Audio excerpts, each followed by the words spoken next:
have to call in a final year medical student who also wants to say something about this particular issue. So right now, he will soon be on the line. So I've been trying to dial him, and I think he's about to pick up any moment from. Good morning, Dr. Jude. All right, good morning. You're welcome to our live segment on the topic of sexual molestation, rape, and every other thing it encompasses. Okay, good morning. Nice to be on the program. Thank you very much. So I'm here with two of my other friends. They would like to hear your take on some other matters as it may concern the health areas. Okay. All right. So I'll just start by going on to answer the questions. But first, I would like you to introduce yourself before I continue, please. Same with Jude. I'm a fifth-year medical student. And I'm doing a presentation on topic rape. So I'll just try and tell me questions that you come up with. Okay. Thank you very much, Jude. It's nice to have you with us. Nice to be in this program. Okay. So, first I'll begin by asking you some very, very, very sensitive questions. I know so many people see these things as very different things, depending on what they perceive it to be. So, what is sexual harassment in your own terms? Okay. The same sexual harassment is actually a broad term, and it encompasses three impermissible sexual behaviors. And I like to put into two different categories. Like the first category, more sexual coercion that attempts to make work conditions like contingent or suitable upon sexual cooperation. Like the classic sleep with me or you get fired, or you don't sleep with me, you're not promoted in your office or in your job and the rest. That's a perfect example of sexual coercion. That's the first category of sexual harassment.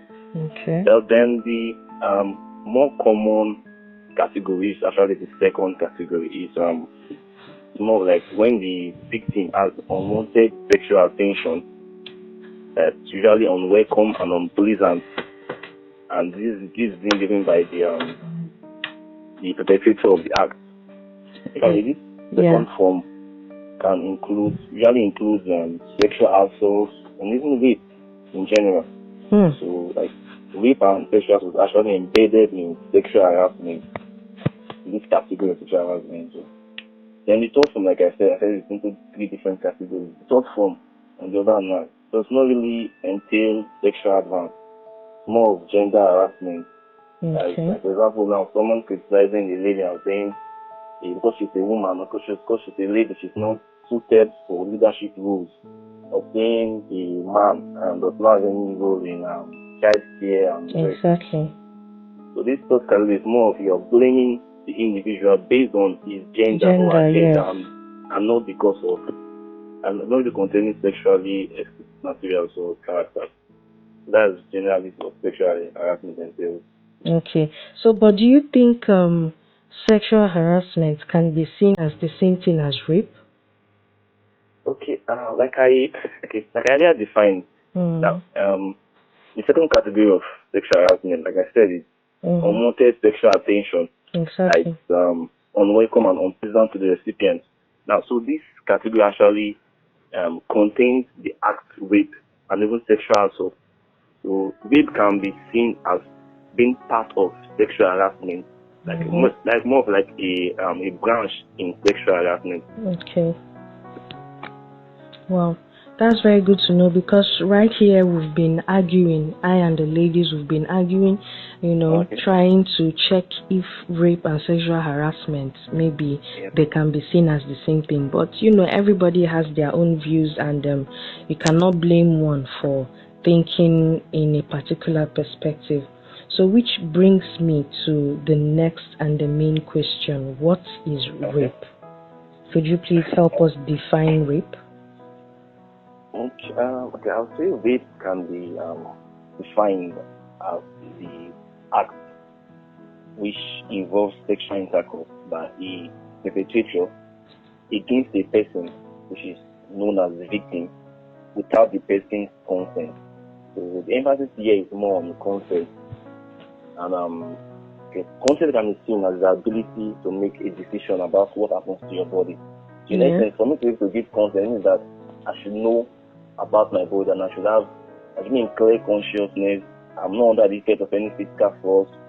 There's no drugs induced, not as a result of abuse of authority or coercion.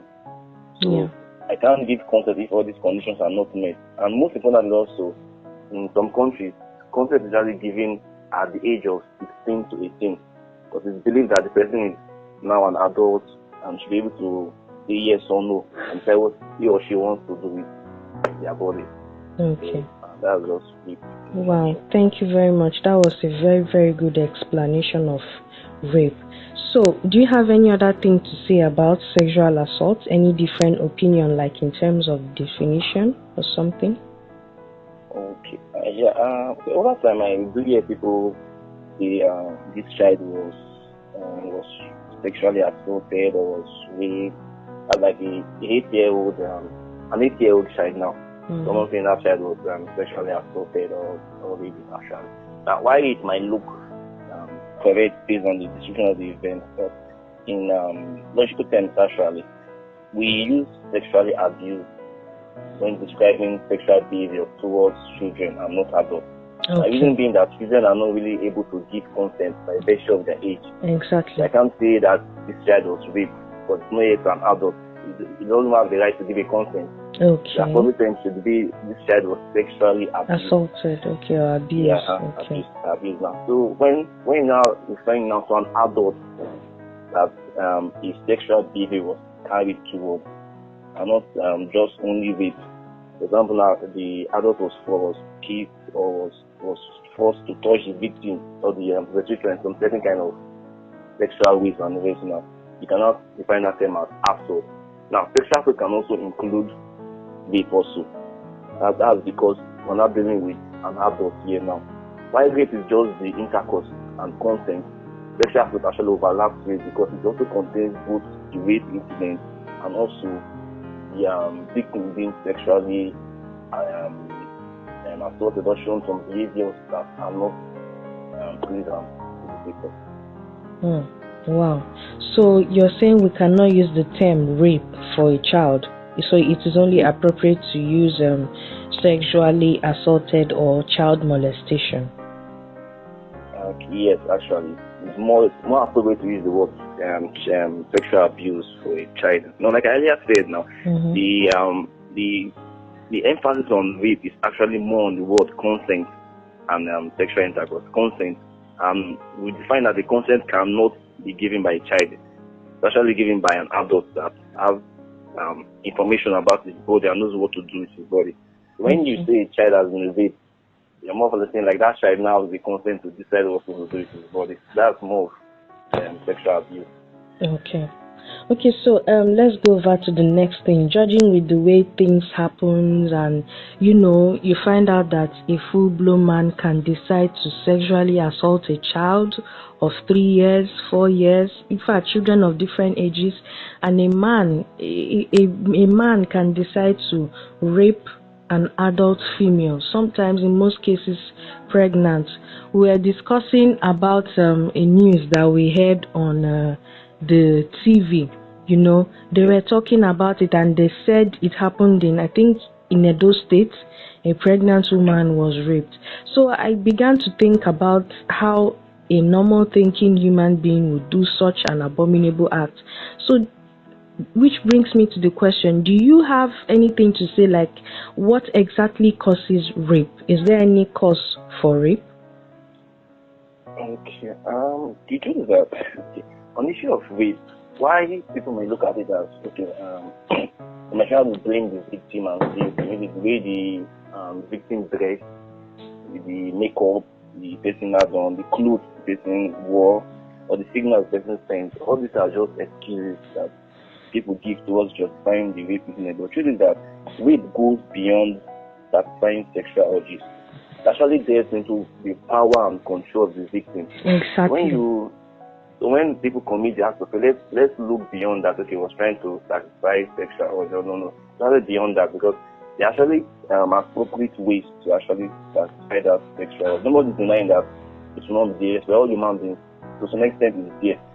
But it actually rape goes beyond satisfying those urges. More power and control of the victim. Exactly.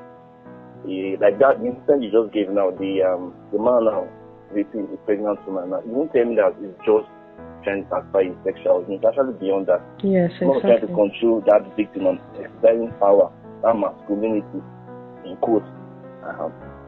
That's your corrective. Yeah, during the course of the show, I and the ladies here were also arguing, but we came to an agreement that sometimes rape also has to do with the mindset and also the brain, how the brain works upstairs. So I don't know, I'm a medical person too, but I know you, who is a little bit higher than I am, I don't know, you would agree with me or you correct me if I say rape can also be caused by some kind of psychotic issues, something that has to do with the brain. I don't know if I'm correct. Okay, yeah, you're correct. Correct to an extent. Yeah, there are all obsessions like impulsive characters that people tend to exhibit, and they don't really tend to have a firm excuse or firm ground for doing it. They just say that they just feel like doing it. Someone was just telling them like, do this, we call that obsession, like obsessive compulsive disorder. Okay. So, yes. So at times actually some perpetrators of this rapism can actually be under this obsession and go on and carry out this action. Okay. Wow. Thank you very much. For the next question, I want to really ask, but it's something that's been bothering me. Before we started the show, we were arguing, I said sometimes in universities we see rape happening a lot. Just like you mentioned, the people want to be in control, especially if there's something like a cult clash. Those in government schools will know. That has to be, it also has to do with control in a way. They want to show that they are bigger than the other cult group. Also, someone gave me an instance some weeks ago that a girl who has a friend could actually feel jealous of her friend to the point that she might contract some boys to gang rape her friend. I don't know, it sounded a bit weird, but I don't know how true it is. How do you see that? Okay, yeah, that's very, very true. Because in our society, actually, such incidents, human beings, you can't actually predict action, what we can do when trying to carry out revenge and the rest. That's where it actually happens. And it seems more of like revenge rate. Actually, I think we can classify that under like revenge. Someone's trying to carry out the revenge on the family, on the individual, and they just want to like get back at the person. It actually does happen. More like payback rate. Okay, I understand that. Thank you very much for clearing us on that one.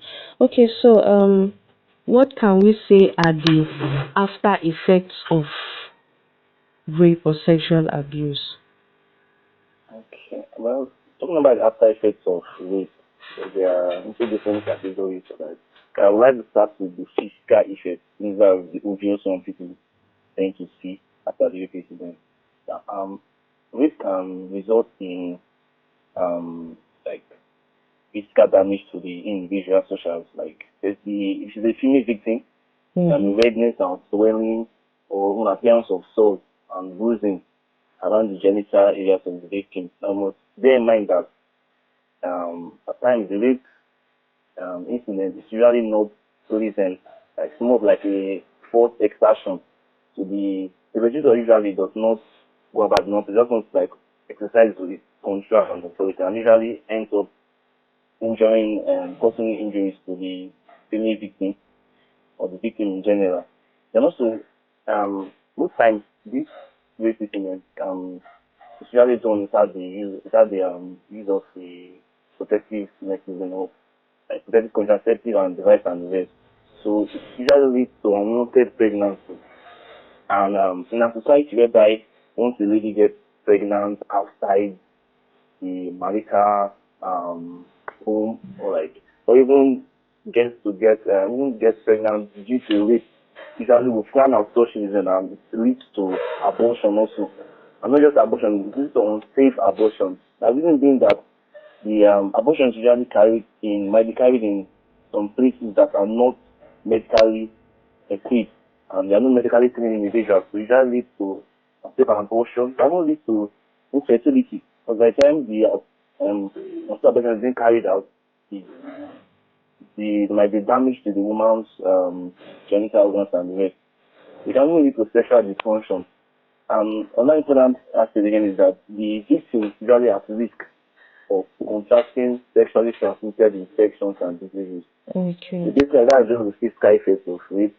But the other effects do, we have the mental effects. And mental effects, the number one there that we should look at is so-called PTSD.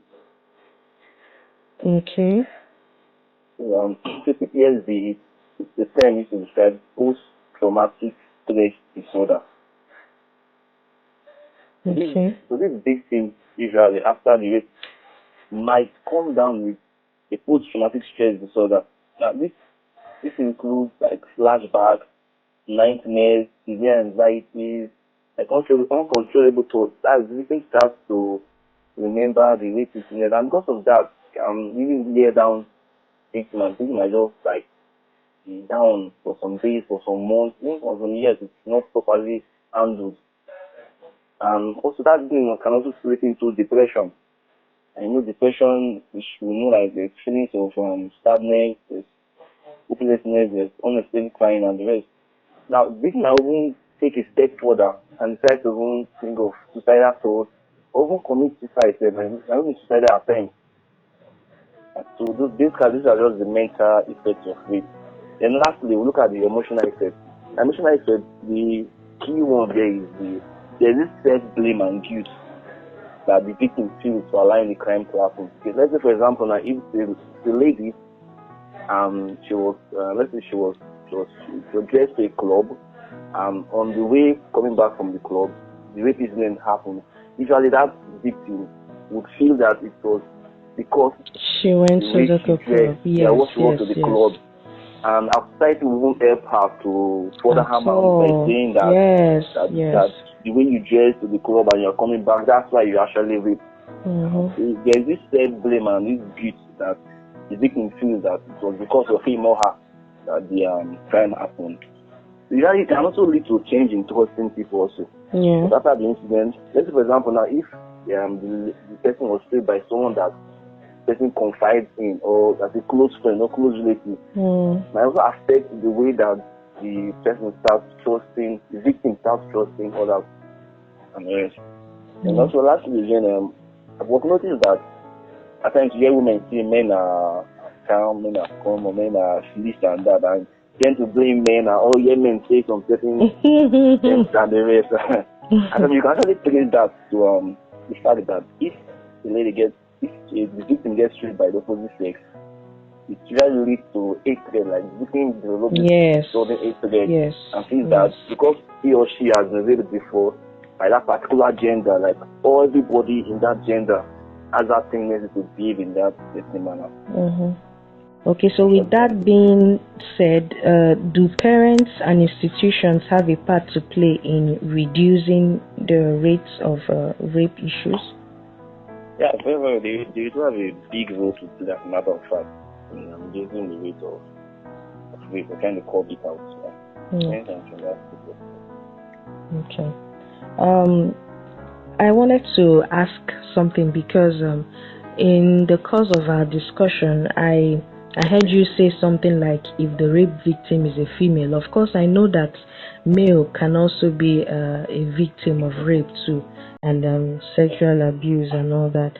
So, my question is, you've also mentioned ways. Okay, can a male victim, be tested Like, are there tests to prove that a male victim has actually been raped? Because for that of women is very obvious. But the male victim, is there a test to at least prove that he's been raped so that we can know what to do about it when it happens?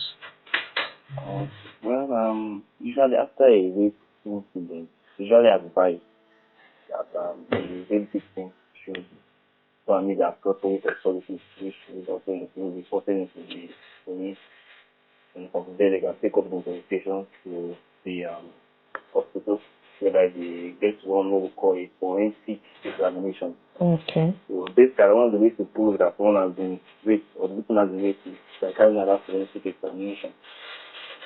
And it will include, like, it's usually a type of examination that is carried out by medical doctors that have been trained in the collection of forensic evidence, and usually based on within 3 days of the rape incident.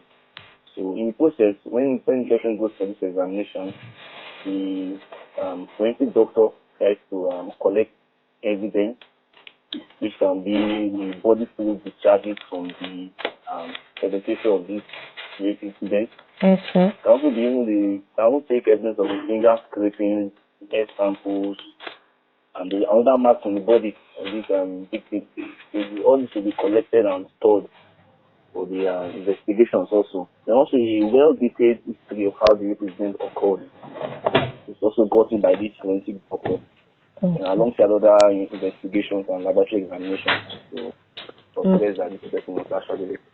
Okay, thank you very much. I also wanted to ask him if there's any test that can be done for the females too, but I think what you just said now has actually answered the question already.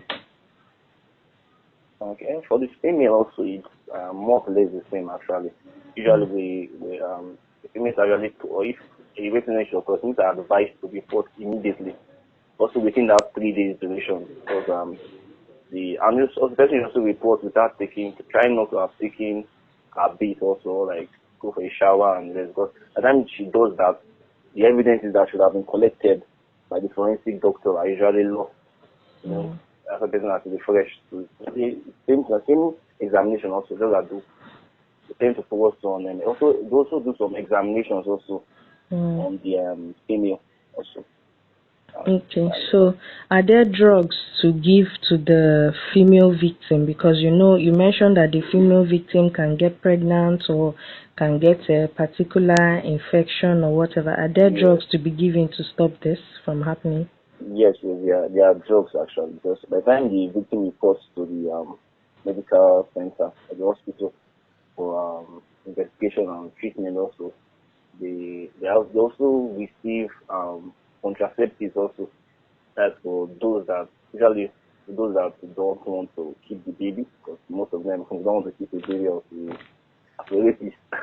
So they tend to get this contraceptive to prevent the lady from conceiving. Also, we also tend to receive the drugs also, like if she was raped by someone without without the condom, or without the contraceptive device and the rest, they have to give the victim some antiviral regimen which are unique to the doctors. I won't want to go through all that direction, but definitely they will get that to prevent her from getting coming down to viral disease, usually HIV and AIDS, is what we have in our society. Okay, all right. Wow, thank you very, very much, Jude. I'm tempted to call you doctor because you're already very close to it. That was really, really an impressive and educative session with you. Thank you so much for joining us on the show today. And I appreciate it. Welcome. Thank you very much for having me on your program today. All right. Do have a wonderful day. You too. Have a nice day. Bye. Okay, thank you very much, Dr. Jude, if I'm allowed to call you that. We really appreciate your takes on this particular topic. Okay, so beautiful ladies, we've come to the end of this show. I really want to thank you specially for coming on this program and enlightening us the more and creating more awareness I really appreciate you both. Thank you so much. You're welcome. Thank you. Okay, so I also want to appreciate my director, my content editor, and my producer. Thank you very much, the guy behind the camera. Thank you. Can see you. Thank you so much. So please don't forget to subscribe to my channel, follow me, and please write down your comments at the comment section. Tell me what you think about this whole issue. Thank you very much. Catch you later. Bye.